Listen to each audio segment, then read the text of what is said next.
কোয়েল পাখিকে আজকে ডিমের খোসা গুঁড়া করে খেতে দেবো। একটু আগে আমি ডিমের খোসা রোদের মধ্যে শুকাতে দিয়েছি, তো এগুলো ভালোভাবে এখন শুকিয়ে গিয়েছে এবং এখন ছোট করে একটা পাত্রের মধ্যে নিয়ে একদম ছোট ছোট গুঁড়া করব যাতে কোয়েল পাখি খেতে পারে, কারণ কোয়েল পাখি ছোট বাচ্চা, এটার গলাও ছোট, ঠোঁটও ছোট, তার জন্য একদম ছোট ছোট করে দিতে হবে যাতে সুন্দরভাবে খেতে পারে।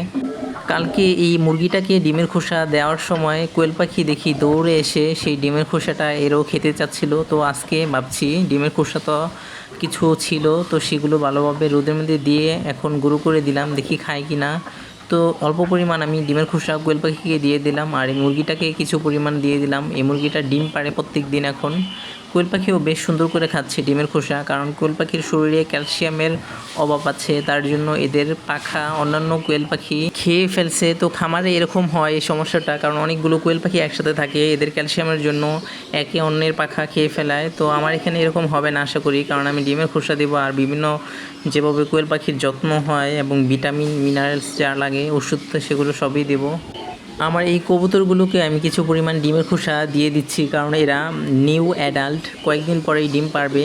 3 দিন হয়েছে ব্রিডিং করেছে, আমি লুকিয়ে দেখেছিলাম, তো এখন আর দেখি না ব্রিডিং করতে। যদি ব্রিডিং করে থাকে তাহলে 7 দিনের মধ্যেই ডিম পারবে আশা করা যায়। তো যখন ডিম পারবে তখন সবাইকে আমি ভিডিওর মাধ্যমে দেখাবো। আর এই মুরগিটা অনেকটাই বড় হয়ে গিয়েছে, সোনালী মুরগির বাচ্চাটা, যেটা 120 টাকা দিয়ে আমি কিনেছিলাম।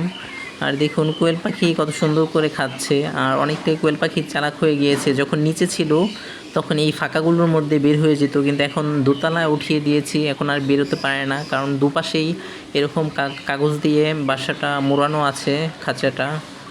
বন্ধুরা, সবার কাছে একটা লাইক, কমেন্ট আর সাবস্ক্রাইব করার অনুরোধ রইল। আমার চ্যানেলটা অনেক দিন হলো গ্রো করছে না, আগে অনেক গ্রো করতো, ভিউ হতো ভালো, এখন চ্যানেলটা অনেকটা ডাউন হয়ে গিয়েছে, ভিউ হয় না আর সাবস্ক্রাইব সংখ্যাও বাড়ে না। তো অনেকে ভিডিও দেখে অথচ লাইক দেয় না। তো সবাই ভালো থাকবেন, আল্লাহ হাফেজ, টাটা।